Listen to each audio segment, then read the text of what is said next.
Zoul Salem, bonsoir à tous, bonjour à tous, j'espère que vous allez tous très bien. J'ai décidé de faire cette vidéo pour parler de la Premier League.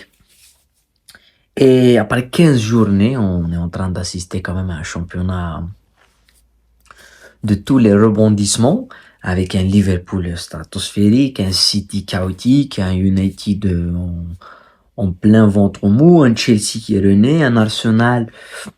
Je sais pas si ça peut prendre ou pas, et avec les retours de blessés. Donc, on va parler un petit peu d'un petit résumé de début de saison de cette Premier League. On va essayer de parler de tout ce qui s'est passé dans ce début de saison. Je vais faire une vidéo spéciale pour la Liga, pour parler du Real Madrid et du Barça.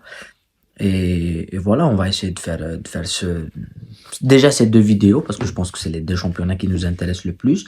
Après, si on peut faire une vidéo pour parler de la Ligue 1 avec Marseille, le PSG et tout, on va la faire. Mais sinon, c'est déjà assez important de parler de la Premier League et de parler de Manchester City, de Liverpool, de Chelsea et de tout ce qu'il y a à dire sur ce grand, très grand championnat. Donc, bien évidemment, avant de commencer, n'oubliez pas de liker, de vous abonner à la chaîne.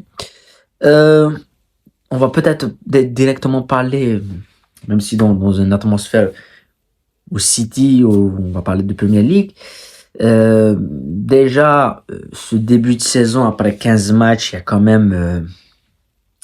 ce qui m'a surpris, c'est de voir les noms qui sont mieux notés après la 15e journée, pour voir que réellement, il y a beaucoup de problèmes dans des équipes de haut tableau. Quand tu vois Gibbs White, Bemo, Zabiri et tout, Lacroix. Donc, il y a quand même beaucoup de problèmes chez les gros, même si cette journée, on n'a pas de joueurs de Liverpool, mais quand même, on a des City, on a United, qui se fait éteindre face à Nottingham. On a quand même Arsenal, à Fulham et tout. On s'attendait à avoir beaucoup plus de noms des clubs en tête de Premier League. Mais déjà, la tête de la Premier League, elle est assez intéressante. Déjà, la tête de la Premier League avec Liverpool en tête avec 35 points. Un seul match nul, c'était face à Newcastle durant la dernière journée. Victoire face à City, victoire à Southampton, victoire face à Villa, victoire face à Brighton. Donc c'est quand même des matchs. Brighton, City, Villa, Newcastle. Déjà, à Newcastle, on a vu la façon avec laquelle ils se sont fait reprendre. Mais c'est à 4 points de Chelsea, avec un match de retard. C'est la seule équipe avec Fulham qui n'a pas joué 15 matchs. Pour moi, on peut pas dire que Liverpool, s'il gagne le match face à Everton, pas face à Fulham, face à Everton, donc c'est un derby aussi. Et on va peut-être aussi montrer la position d'Everton, qui est surprenante. Voilà, après, on va parler des équipes qui jouent la relégation. Mais dès ce début de saison, je pense qu'il y a cette stabilité qu'a fait Arne Slot, qui a, on va pas dire il a instauré quelque chose de nouveau, il n'a pas changé les choses. C'est-à-dire que je pense qu'il a trouvé une équipe qui fonctionnait bien, malgré que c'était pas aussi dominateur. Je pense que ce qui leur donne cet aspect de domination, c'est justement l'absence de City. Parce que d'habitude, on avait cette guerre entre Liverpool et City, et qu'on se disait tous que City allait être champion, ou Liverpool allait être champion. Et cette fois, il n'y a plus City. Donc, il y a de nouveaux prétendants, comme Arsenal, qui n'est pas nouveau, parce que l'année passée, ou même l'année d'avant, ils étaient presque premiers, avec plus de 8 points sur City. Ils chutent 2 fois. L'année passée, l'année d'avant, ils se sont fait prendre face à Villa, où ils donnent le titre à City. Donc, quand même, ils sont pas nouveaux dans cette course au titre, mais Chelsea, ils sont nouveaux. On va parler de Chelsea après. Donc, pour moi, Liverpool est en train de s'installer comme l'équipe la plus mature et la plus complète du top 4 sans City. Et pour moi, c'est peut-être plus insultant pour Arsenal, parce que Arsenal, quand tu vois le projet Arteta, ça dure depuis 5 ans déjà, et que ils ont pas cette maturité. Tu sens que quand on a vu le match, il y a Liverpool City, Liverpool Arsenal à l'Emirates, Arsenal mène au score 2 fois. Ils se font reprendre 2 fois. Ils ont même pu perdre le match. C'est Liverpool qui finit bien le match. Et on sent pas cette maturité chez Arsenal. Autant on la sent pas chez Chelsea. Chelsea n'est pas une équipe mature, c'est une équipe jeune, avec beaucoup de jeunes joueurs. Donc Chelsea, c'est tout à fait normal que de les voir deuxième au classement, c'est déjà une surprise. Mais Arsenal, qui était présumé être l'équipe qui devait faire chuter City, se retrouve à 6 points de Liverpool, avec un match en plus, c'est-à-dire qu'automatiquement, ils peuvent être à 9 points de Liverpool. Déjà, ils sont à 2 points de Chelsea. Donc, je me dis, c'est quand même surprenant. À voir comment ça va se dérouler les prochaines journées, parce que on va parler après. Il y a le Boxing Day qui arrive. Il y a des matchs compliqués. Liverpool-Fulham, ça va être un match très très bon. Chelsea-Brighton. Arsenal qui va recevoir Everton. Et United qui va se déplacer à City. Mais pour moi, les trois de devant, Liverpool, Chelsea, Arsenal, font un début de saison formidable. Chelsea meilleure attaque avec deuxième meilleur goal à virage, différence de but. Devant Arsenal, devant Liverpool avec 35 buts, c'est quand même des standards assez intéressants. Mais voilà, les trois de devant, moi je pense qu'ils peuvent aller le top 4, c'est faisable. Oui, le top 4 c'est faisable. Après, pour parler des moins bons élèves de cette première ligue, on est obligé de parler de City. On est obligé de dire un mot sur cette équipe de Manchester City et sur ces matchs, sur ces résultats. C'est quand même un truc de dingue. C'est-à-dire que depuis Southampton, c'est-à-dire que depuis octobre, le 26 octobre, on est en décembre. C'est la victoire face à Southampton, ils enchaînent défaite à Tottenham en Cup, défaite face à Bournemouth, défaite en Champions League 4-1, défaite face à Brighton, le 4-0 légendaire face à Tottenham, le fiasco 3-3 face à Feyenoord, la défaite à Liverpool, et ils gagnent ils gagnent face à Nottingham Forest. Derrière, ils font un match nul. Et après, ils font une défaite face à la Juve, où ils sont pareils au nom, ils sont faibles, ils sont fragiles. Et j'aimerais bien qu'on regarde un petit peu ce match de City, et pour voir uniquement la compo de City, pour voir que cette équipe n'a pas d'équilibre. Quand tu vois Gvardiol, Diaz, Walker, Ederson, moi, ce qui un petit peu me surprend de cette équipe de City, c'est le niveau, par exemple, des joueurs comme Walker. Et là, tu sens que cette équipe, c'est le temps de changer. C'est-à-dire qu'il y a des joueurs qui doivent changer à City. Walker n'y est plus. Tu parles de Silva, Grealish. Il a fait jouer au milieu de terrain, dans l'axe. Il a essayé d'inventer quelque chose. Et t'as un joueur comme De Bruyne, on ne sait pas s'il va renouveler ou pas, donc c'est une question dans sa tête, ça peut jouer. Et devant, Haaland, déjà, dès qu'il y a un grand adversaire devant, il disparaît. On l'a vu face à l'Inter, il a disparu. Hier, face à Kouloulou, il a disparu. Donc, c'est triste de parler d'une équipe comme ça, mais il n'y a pas de milieu défensif dans cette équipe. Et je pense que ça, quelque part, ça donne du crédit pour Rodri qui gagne le Ballon d'Or, parce que il y a une équipe avec Rodri, il y a une équipe sans Rodri, mais tu peux pas expliquer le 3-3 face à Feyenoord. Tu peux pas l'expliquer. Tu mets un 3-0, tu te fais retourner à 3-3, c'est pas Rodri. C'est cette équipe de City qui est défaillante, et c'est Pep Guardiola qui n'a jamais, pour moi, Guardiola n'a jamais vécu ça.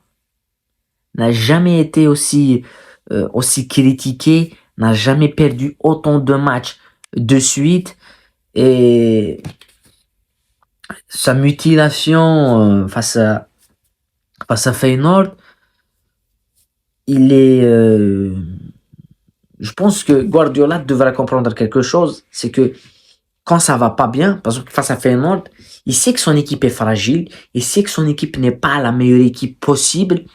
Moi, je les ai vus dans un match où ils gagnent, On va voir, on va revenir sur les statistiques parce que City, pour moi, au départ, je voulais faire une vidéo sur City, sincèrement, parce que c'est fascinant de voir cette équipe sombrer comme ça. Mais il y a un match où ils gagnent, je pense que c'est face à 3-2 face à Fulham. Je pense que c'est 3-2 face à Fulham. Oui, 3-2 face à Fulham, ce match-là. Ils gagnent, mais tu sens que les 20 dernières minutes, City défend bloc bas. J'ai jamais vu ça. J'ai jamais vu City bloc bas. De toute ma vie, j'ai jamais vu Guardiola bloc bas. C'est-à-dire que bloc bas, le bus. Et là, tu sens que là, les adversaires, ils se disent, mais cette équipe est prenable. Donc là, face à Feyenoord, tu mets 3-0. Et tu sais qu'il y a quelque chose qui se passe, que ton équipe n'est pas puissante, mais tu recules. Tu joues en transition, tu inventes quelque chose. Et là, City, je pense qu'ils doivent faire quelque chose. Guardiola, je pense qu'il doit se réinventer. Et c'est là où on doit voir un petit peu la marque des grands champions et des grands entraîneurs. J'ai entendu des personnes dire qu'il est fini et tout. C'est là qu'il doit se réinventer, Pep Guardiola. Et il a quand même un calendrier démentiel. Il a un calendrier de fou. C'est vrai que maintenant, jusque dans le Boxing Day, je pense que le calendrier n'est pas aussi top, pas aussi compliqué. Certes, il a United dans la prochaine journée. Il a un déplacement à Villa, réception d'Everton, déplacement à Leicester, West Ham. Mais après, en janvier, oui, ils ont un calendrier. Ou si là, dans ces matchs-là qui viennent, si Everton, ils s'en sortent pas, ils auront le PSG dans un match capital en Champions League. Puis ils auront Chelsea, Bruges, Arsenal, Newcastle, Liverpool. La machine à laver va être compliquée pour City. Voilà. Donc c'est ça que j'ai. Voilà, cette équipe de City, elle est un petit peu triste à voir et c'est l'un des grosses grosses surprises de ce début de saison en Premier League. Après, la deuxième équipe qui m'a un petit peu déçu, malgré qu'elle a bien commencé, c'est Tottenham. Ils ont mis 4 à City, mais ils perdent face à Chelsea dans un 4-3 monumental. Et ils n'ont pas de continuité. Postecoglou, c'est vrai qu'il y a des blessés et tout, mais tu le vois à Bournemouth, qui est une équipe qui est devant eux déjà, devant United et tout. Il y a Nottingham, les belles surprises un petit peu de Premier League. Mais cette équipe de Tottenham aussi est en souffrance, vraiment en souffrance. Autant ils sont capables du meilleur face aux grosses équipes, ils inventent des choses. Mais quand ils jouent face aux petits, c'est là où tu dois gagner. C'est là où le titre se gagne. C'est face aux petits. Arsenal, la saison où ils perdent le titre, ils gagnent City quand même. Ils gagnent City, ils gagnent Liverpool, ils gagnent Chelsea, ils gagnent United. Ils perdent dernière journée face à Aston Villa chez eux. Ah ben oui, fallait battre Aston Villa. Voilà. Mais bien évidemment, l'équipe qu'on attend le plus dans ce début de saison, c'est bien sûr Manchester United avec son changement d'entraîneur, la venue de Ruben Amorim. Pour le moment, ça se passe pas comme il faut. 2 défaites de suite, une défaite face à Arsenal à l'Emirates et une défaite face à Nottingham Forest à domicile, même s'ils ont réussi à planter 4 buts à Everton, à gagner un match en Europa League. Mais pour United, Man U, je sais qu'il y a beaucoup de fans de Man U. Le problème de United n'est pas un problème d'entraîneur. Moi, je l'ai répété, j'ai débriefé United quand il y avait Van Gaal, j'ai débriefé United quand il y avait Mourinho, j'ai débriefé United quand il y a Solskjaer aussi, et là, il y a Ten Hag, et puis là, il y a Mourim, un très bon coach, Mourim, de belles idées de jeu, enfin, de l'espoir, quoi. Mais je maintiens que c'est pas un problème d'entraîneur et c'est pas un problème de joueur. United, le problème, il est plus profond et c'est un problème d'histoire. United a joué pendant plus de 2 décennies, c'est-à-dire plus de 20 ans, avec la même idéologie, le même entraîneur, la même philosophie, le même mec, Sir Alex Ferguson. C'est lui il a ramené des joueurs, des joueurs partaient en retraite, lui il était toujours là. Donc, et tout d'un coup, ce mec il parle. Et là, tout est chamboulé. Tout est chamboulé. La philosophie, tout est chamboulé. Et malheureusement, ils n'ont pas pris le bon train. United, c'est pas Chelsea. Chelsea, chaque 2 ans, il y a un entraîneur qui part, chaque année, il y a un entraîneur qui part. Et ils ont souffert du départ du mec qui était là pendant 20 ans, c'est-à-dire le propriétaire du club, Abramovich.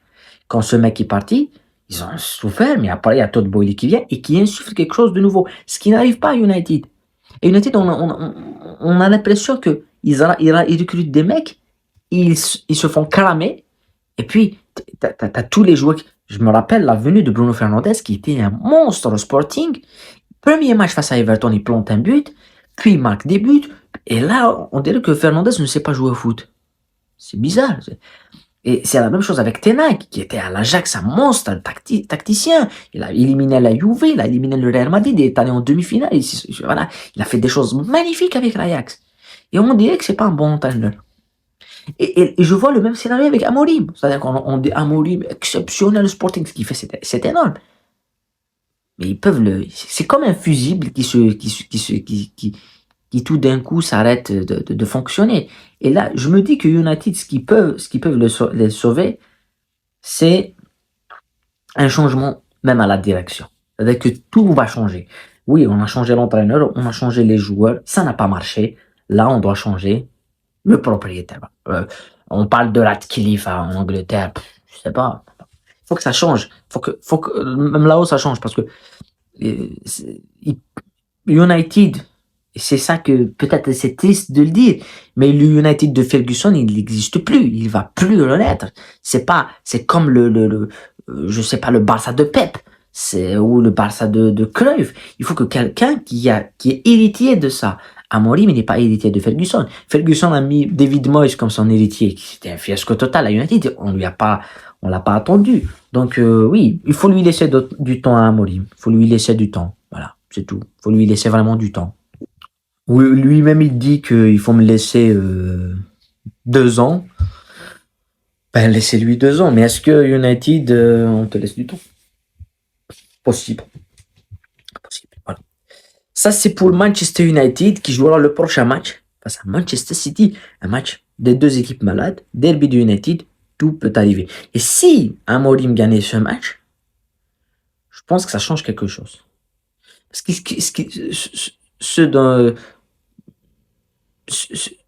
on peut dire qu'il va essayer de changer les choses tactiquement, mais il a besoin d'une chose. Il a besoin d'une victoire qui le rend légitime, je pense. Parce que s'il met son équipe et ses joueurs, on va battre City, et les joueurs ils y arrivent, ils battent City comme il le veut. Parenthèse avec Chelsea, une nouvelle fois avec Mourinho, quand il est venu, les joueurs disaient, il te dit on joue comme ça, on joue comme ça, on joue comme ça, on va gagner. Et si on fait ce qu'il a dit, on gagne. Donc, tu vas suivre ton entraîneur à la vie ou à la mort. Donc, c'est là où on va suivre un petit peu, on va débriefer bien évidemment ce très beau rendez-vous de Premier League. Everton, toujours en souffrance. Voilà. Après, il y a Wolverhampton aussi, hein, qui souffre beaucoup et je pense que ça peut sentir le roussi. Il y a trois équipes avec Crystal Palace et tout. Moi, je pense que Ipswich va pas tenir. Voilà. Je pense que Southampton va pas tenir parce que c'est... Sauf par miracle, mais Southampton qui a 5 points et Ipswich qui a du mal à gagner. Oui, c'est deux équipes. Après, il y aura Wolverhampton, il y aura Crystal Palace, il y aura Leicester, il y aura Everton. Des équipes qui vont lutter. J'espère qu'Everton ne descendra pas. Voilà. Mais cette lutte en maintien en Première Ligue, on en reparlera dans les 10 dernières journées. C'est là où les choses se passent.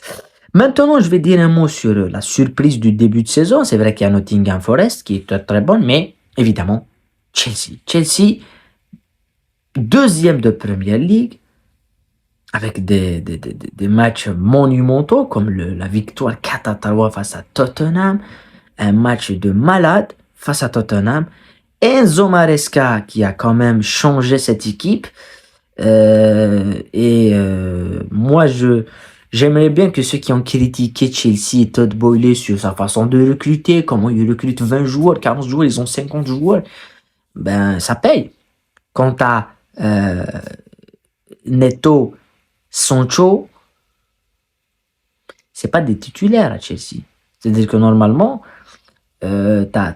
sur le banc, t'as quand même des joueurs, t'as Christopher Nkunku, t'as Malo Gusto, t'as Madueke, t'as Vega, t'as Joao Félix et t'as des joueurs qui sont pas là, hein, comme Modric, comme Reece James blessé, comme Axel Disasi, Fofana blessé. Et ils ont un réservoir de malades. Et quand tu vois le niveau de Caicedo, le niveau de Lavia, le niveau d'Enzo Fernandez qui est rené, bien sûr, n'en parlons pas du meilleur joueur pour moi de Premier League depuis 2 ans. C'est-à-dire que depuis l'année passée et cette année, quelqu'un qui est toujours sur la continuité. Il y a Saka aussi à Arsenal. Mais il y a Palmer. Palmer, il est monumental, Palmer. Il est fou. C'est quelqu'un qui est physiquement là, qui est bon techniquement, tactiquement, il est intelligent, il est... Voilà, Palmer. Et Sancho, c'est ce que je disais sur United il y a 2 minutes. Comment un joueur comme Sancho, il arrive à United, il n'arrive même pas à faire une passe. Et là, tu sens que c'est un joueur qui joue à l'aise, il joue au football, il est l'un des meilleurs. Sancho, je l'ai dit l'année passée quand j'ai débriefé la Ligue des Champions avec Dortmund, sur un match, il y a un match, je pense que c'est l'aller face au PSG, il réussit à faire 12 dribbles sur 12. Il réussit à atteindre les 12 dribbles durant un match. Le dernier qui a fait ça, c'est Messi en 2011 en finale de Ligue des Champions. Pour démontrer un petit peu la qualité du joueur. Je ne le compare pas à Messi, mais quand tu arrives à faire 12 dribbles durant un match, c'est beaucoup. Il y a des joueurs qui font 12 dribbles en 5, en 7 matchs. Lui, il le fait dans un match. Et face à Tottenham, tu sens son aisance technique, tactique, et tu sens qu'il fait partie d'un groupe. Et ils ont l'Europa League Conférence. C'est une coupe bidon, c'est vrai, pour certains. Mais c'est une occasion pour les joueurs de Chelsea, pour le banc de Chelsea qui est énorme, de jouer. T'as Modric qui va jouer, t'as Marc Guiu qui va jouer, et t'as une concurrence à Chelsea.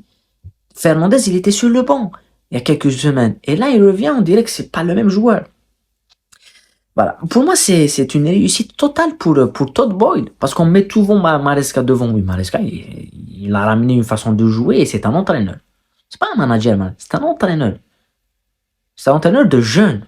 Il a toujours entraîné les équipes jeunes. Il arrive, il a investi jeune. La moyenne d'âge, c'est 20 ans. C'est-à-dire que le maximum, c'est 23 ans. Le plus vieux sur le terrain, c'est Enzo Fernandez, il a 23 ans. C'est énorme. Et donc, Todd Boehly, qui a recruté des très bons joueurs et qui a laissé le temps. Et le travail de Pochettino l'année passée était magnifique. Même si on l'a décrié, on a beaucoup critiqué parce qu'il aurait pu gagner plus de matchs. Mais il arrive à se qualifier en Coupe d'Europe. Et t'as Maresca qui fait quelque chose de monumental. Voilà, qui fait quelque chose de magnifique. Donc, je suis exceptionnellement surpris par Chelsea. Je suis fan de Chelsea, bien évidemment. Mais je m'attendais vraiment pas à ça. Je m'attendais pas à voir Chelsea deuxième de Premier League. Et le dernier match face à Tottenham, où il gagne après avoir été mené 2-0 à la 17e minute ou à la 11e minute, il faut dire que statistiquement, c'est la première fois depuis 30 ans, ou même plus, depuis 40 ans, que Chelsea est mené 2 buts, avec 2 buts très tôt dans le match. Ils sont jamais menés 2-0 à 11 minutes. Jamais. Depuis plus de 30 ans. Et là, il y a la machine, il y a Sancho, il y a Fernandez, il y a Palmer, il y a Caicedo qui est monumental, il y a Maresca avec ses choix. Mais c'est fou, hein, c'est fou. La Première Ligue, elle est folle. Et voilà. Après, je voulais finir avec un truc toujours avec la Première Ligue. J'ai vu Taylor ici, Anthony Taylor. Je voulais juste dire, la suspension de David Coyte, je ne la comprends pas. Comment tu peux sanctionner uniquement l'arbitre qui a dit quelques mots un petit peu, c'est vrai, virulents sur Liverpool, et tu laisses Taylor qui arbitre comme un peintre depuis des années. C'est l'un des pires arbitres en Angleterre. Tu lui donnes toujours les affiches les plus compliquées et il passe toujours à côté. Et David Coyte qui était l'un des meilleurs arbitres. Voilà. Après le départ de McDean, le départ un petit peu des anciens, c'était avec la nouvelle génération. Mais des fois, ils font des choses qui n'ont pas de logique, la fédération anglaise. Et là, je n'ai pas trouvé de logique. C'est tout ce que je voulais dire sur ce début de saison. J'ai pas fait de vidéo depuis très longtemps pour débriefer tous ces matchs-là. J'ai décidé d'en faire une complète. La prochaine vidéo qui va sortir, ça va être, je pense, ça va être demain matin, bien évidemment. Ça va parler de la Liga et du début de saison, du Real Madrid, du Barça, l'Atlético Madrid. On va parler de la Liga. Là, je pense qu'on est revenu en général. Et bien sûr, on va débriefer les matchs des deux championnats, de la Ligue des Champions, comme d'habitude. N'oubliez pas de liker au maximum la vidéo, de vous abonner à la chaîne. Prenez soin de vous, la paix sur vous et à très très bientôt.